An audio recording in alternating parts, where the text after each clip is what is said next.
Selamat pagi, siang, sore, malam, dimanapun kalian berada. Sekarang pada pertemuan kali ini aku bakal bahas tentang stokiometri. Nah, di bab ini, stokiometri ini sebenarnya dia belajar apa sih? Mostly dia belajar tentang bahasan yang dalam kimia yang melibatkan keterkaitan reaktan dan produk dalam sebuah reaksi kimia yang menentukan kuantitas dari setiap zat yang berbeda.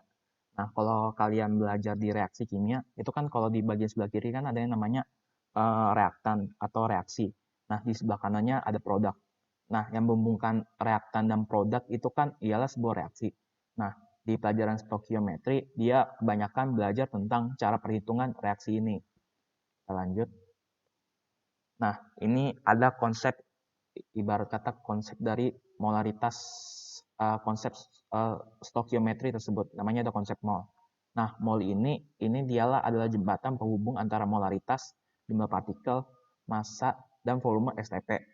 Nah, kenapa dia kayak jembatan gitu? Karena untuk mencari molaritas, jumlah partikel, massa, dan volume STP, pasti dia membutuhkan yang namanya jumlah mol. Jadi kayak jumlah mol itu kayak di tengah-tengahnya gitu, bisa kemana aja. Kita ambil contoh.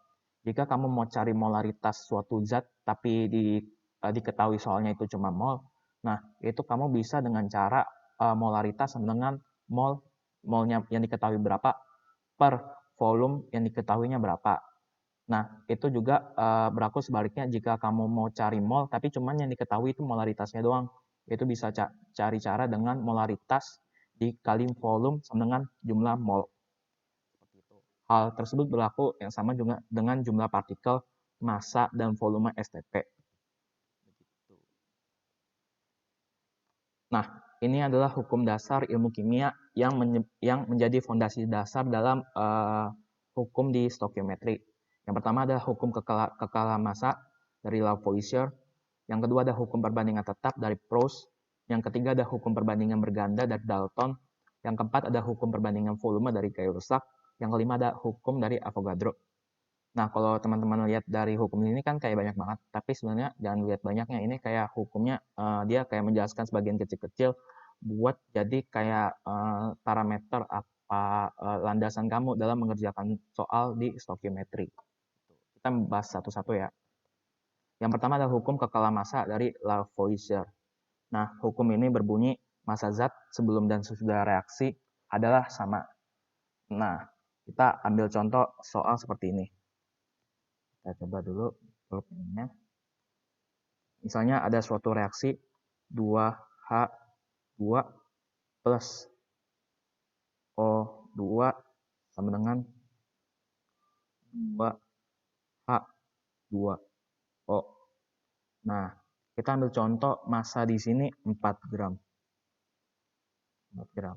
Nah, massa yang di sini itu 32 gram.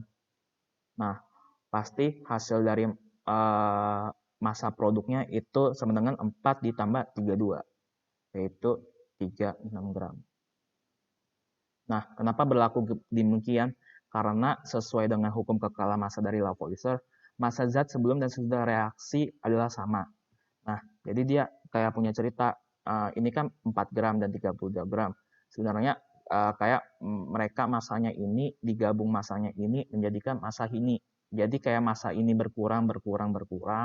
Kita katakanlah dia kayak masanya habis, terus dia membentuk suatu komponen yang baru dengan massa yang sesuai dengan massa reaktan tersebut.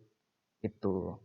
Nah, ini berlaku jika kamu kalau mau cari kayak massa di persamaan reaksi gitu, ini bakal kepake. Kita lanjut. Nah, selanjutnya ialah ada hukum perbandingan tetap dari Proust. Nah, pada hukum ini berbunyi perbandingan massa unsur-unsur dalam suatu senyawa adalah tetap sama. Nah, maksudnya apa sih rumus ini? Kita ambil contoh. Misalnya ada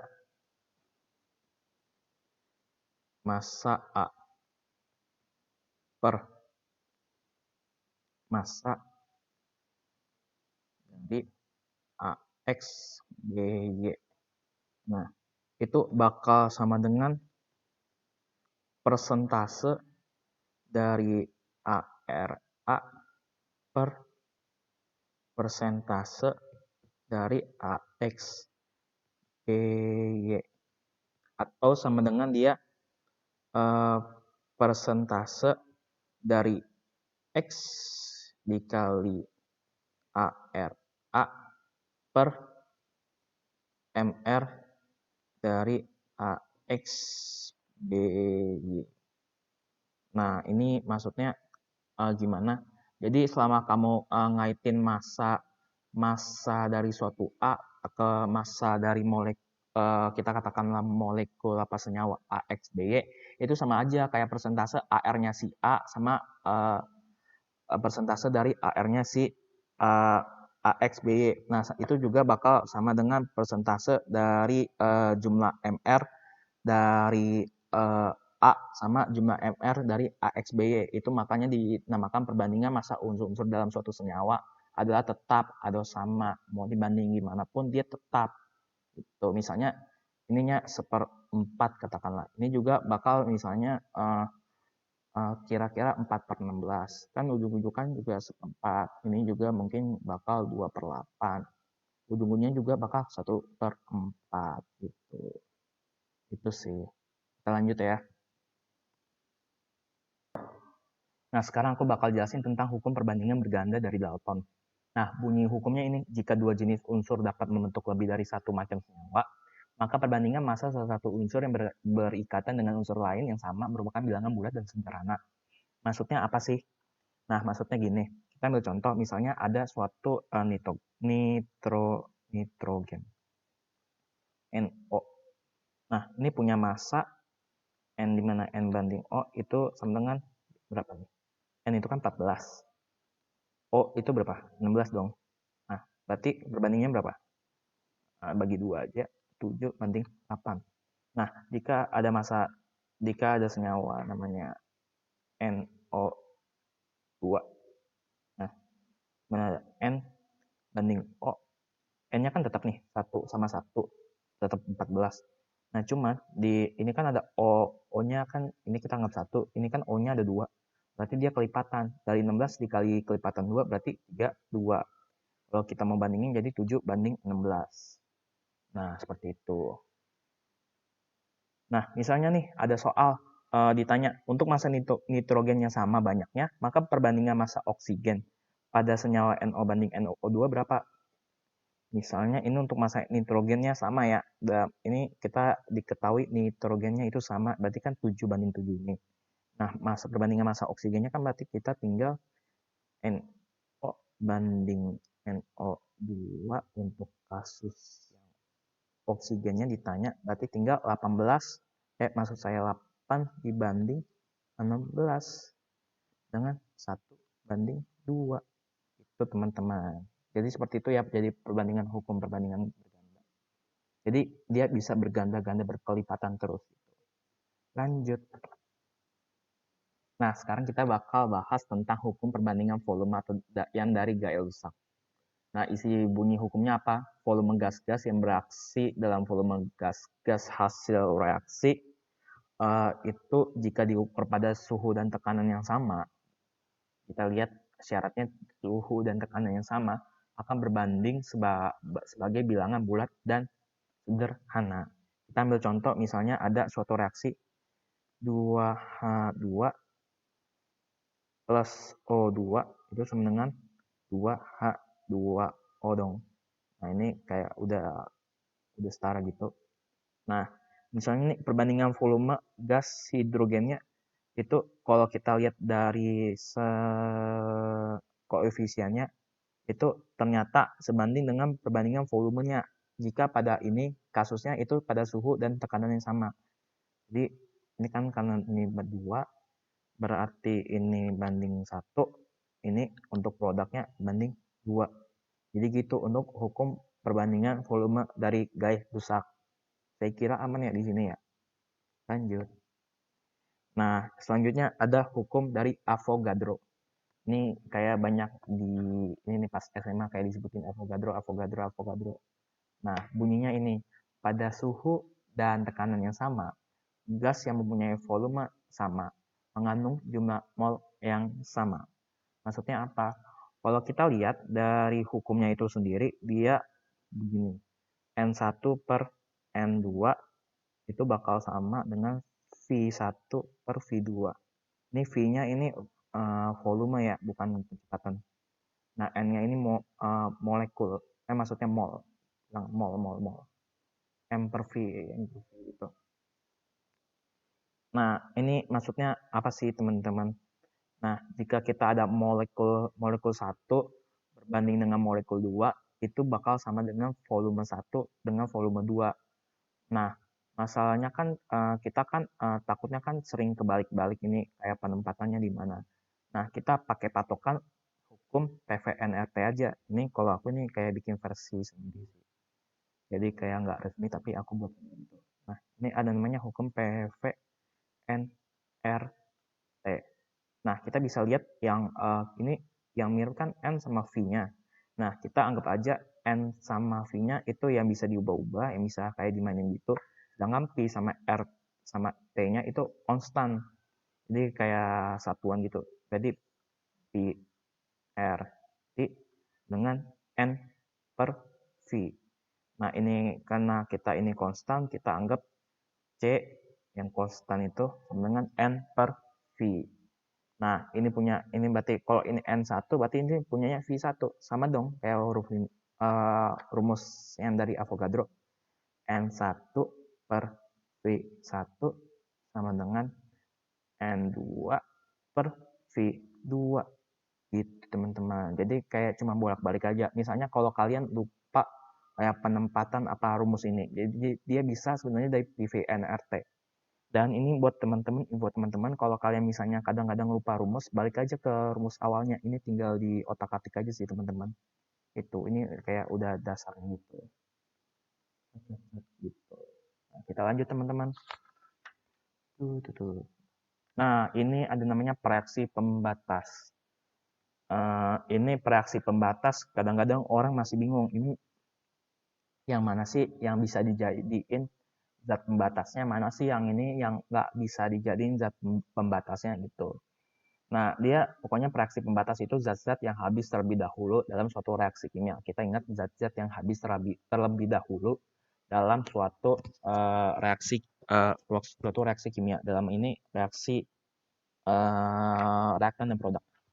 Nah, kita ambil contoh reaksinya gini. Misalnya ada N2 plus 3H2 itu hasilnya 2NH3. Nah, biasanya kalau kita SMA kita suka pakai namanya MRS. Nah, M itu apa? M itu mula-mula kepanjangannya, R itu reaksi, S itu kayak sisa. Jadi sisanya berapa? Atau enggak kayak udah hasilnya gitulah. Nah, kita katakanlah M-nya mula-mula ini dari N2 itu 1 mol. Nah, untuk yang 3H2 ini dia itunya molnya itu 2 mol. Nah, untuk 2NH3 karena dia di kondisi mula-mula, dia itu nggak punya nilai karena dia sebenarnya belum ceritanya itu belum kebentuk. Nah, oh ya ingat ini kan sekarang kan kita kan mau masuk ke reaksi. Jangan lupa ini dikasih tanda minus sama tanda plus. Kenapa? Karena ini kan kayak reaksi N2 plus 3H2 itu jadinya 2NH3. Nah, sebenarnya ceritanya ini N2 itu dia dari 1 mol itu dia berkurang-kurang terus. 3H2 ya dia dari 2 mol berkurang-kurang terus. Dia jadi 2NH3. Nah, pokoknya intinya itu dia kalau di reaktan ini berkurang, kalau dia di produk dia bakal menambah terus. Nah, misalnya nih kita dihadapin dua kejadian ini. Mana sih yang bakal jadi reaksi pembatasnya? Nah, kita lihat misalnya ini kayak apa ya? Kayak kemungkinan gitu. Pokoknya kita nggak boleh buat hasil yang di sini ini nilainya ini minus. Nggak boleh nih minus. Pokoknya itu paling kecil itu nilainya 0 atau habis kalau kimianya. Nggak boleh nilainya 0. Misalnya nih kita ambil yang misalnya ini yang versi salahnya. Misalnya nih kita kan berarti kan ada dua kemungkinan, ini yang jadi pembatasnya, N2-nya jadi pembatasnya atau 3H2-nya yang jadi pembatasnya. Nah, hati-hati teman-teman. Ini misalnya nih kita ambil yang salahnya aja. Kita ambil N2-nya jadi pembatasnya misalnya. berarti ini R-nya tetap 1. Nah, jika ini kalau misalnya ini jadi pembatasnya kan, ini kan dia kan koefisiennya 1 ya. Ini kan kayak udah namanya udah setara gitu kan reaksinya. Ini kan 1. Nah, ini kan ada 3. Berarti 1 dikali 3 dong. Nah, jadi 3. Nah, kalau kita bayangin nih, 2 dikurang 3, jadi kan hasilnya apa? Minus. Berarti salah.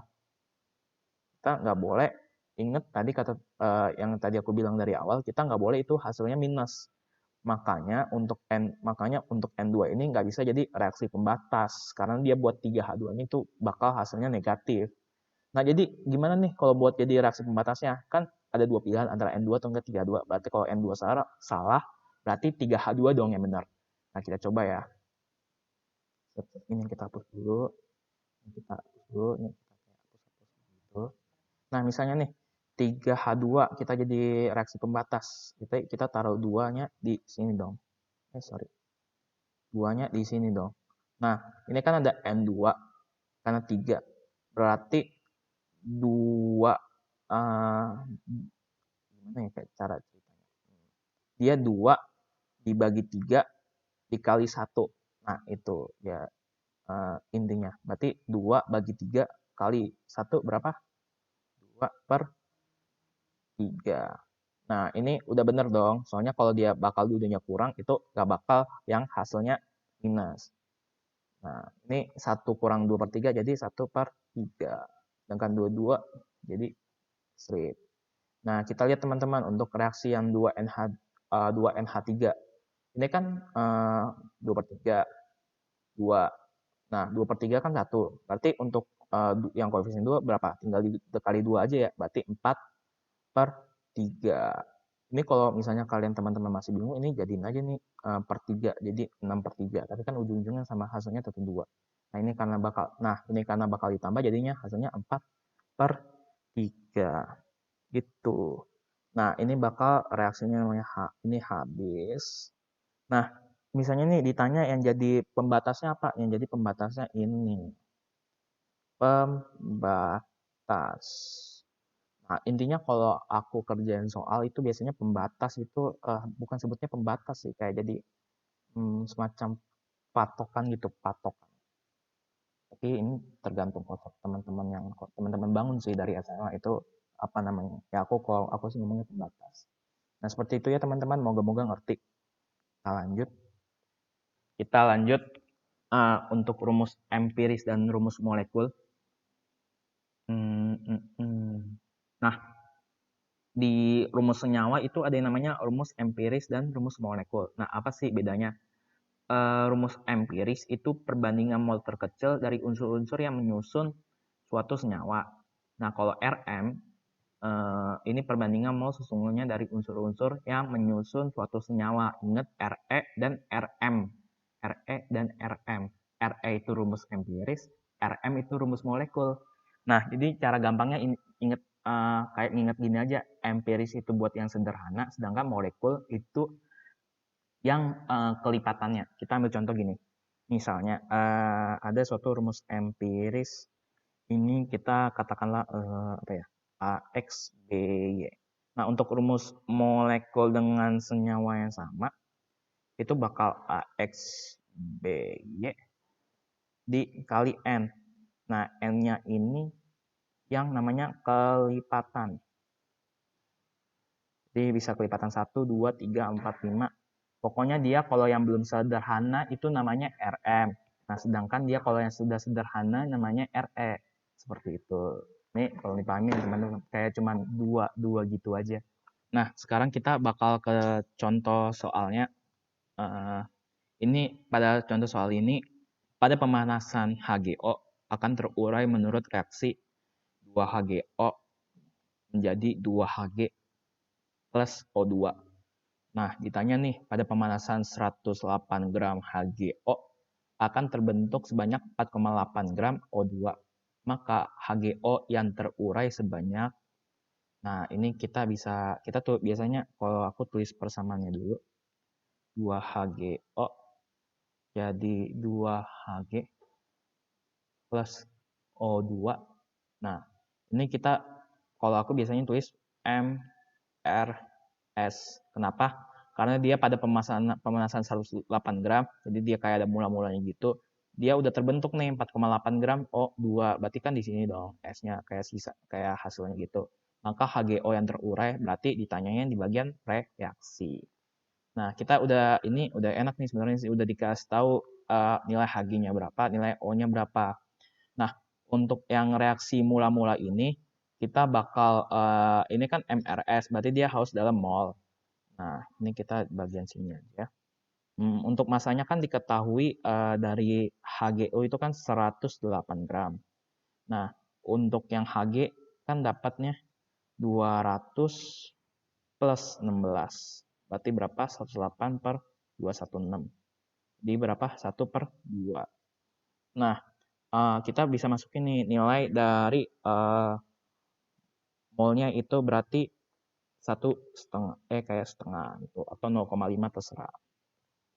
Nah, ini udah nih. Kita kan ini kan kayak produk itu, berarti dia kayak nggak ada mula-mulanya dong. Berarti kita ini biasa min plus. Dan kebalik ya teman-teman, min plus.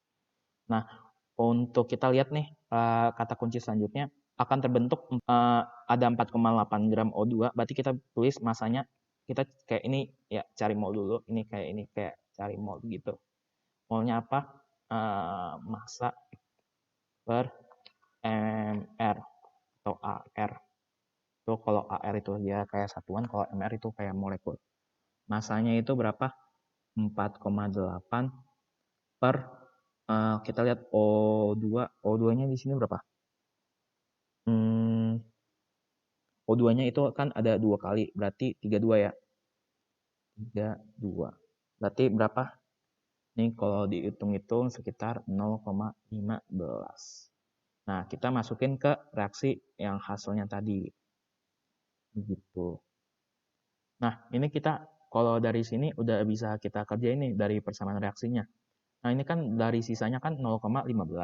Nah, berarti reaksinya itu yang tinggal naik ke atas aja nih. 0,15. Karena dia kayak satu alur gitu kan. Nah, untuk yang duanya ini, karena ini koefisiennya 1, ini koefisiennya 2, kalian teman-teman tinggal dikali 2 aja, jadi 0,15 kali 2 berapa? 0,3. Nah, hal tersebut berlaku juga di bagian 2 HGO, karena dia koefisiennya 2, jadi 0,3. Ini coret aja sih, sebenarnya ganti 0,5 aja ya. Nah, ini berarti nilainya kita hitung jadi 0,2. Sedangkan ini yang sisa jadi 0,3. Nah, ditanyakan pada pemanasan, maka HGO yang terurai sebanyak. Nah, ini kan dicari berapa HGO yang terurai. Nah, terurai itu kan berarti kan reaksi. Nah, kita di sini aja ya. Kan HGO yang terurai 0,3 dari total yang kita pakai dari mula-mula itu 0,5. Berarti tinggal 0,3 per 0,5 dikali 100% sama dengan 3 per 5 kali 100% sama dengan 60%. Itu aja sih untuk menjawab soal ini. Ya, ini masih gampang ya teman-teman ya. Ya, kita lanjut dulu. Nah, ini kita ke soal selanjutnya teman-teman. Ini soalnya pada suhu dan tekanan tertentu. Ingat pada suhu dan tekanan tertentu berarti kita ada T sama P sama P. T itu tekanan, P itu pressure. 2 gram gas X2 mempunyai volume 1 liter. Jika pada suhu dan tekanan yang sama, nah ini kan udah kayak memenuhi suatu syarat itu. 75 gram gas C2H6 yang MR-nya itu 30 mempunyai volume 10 liter. Maka massa atom relatif si X ialah.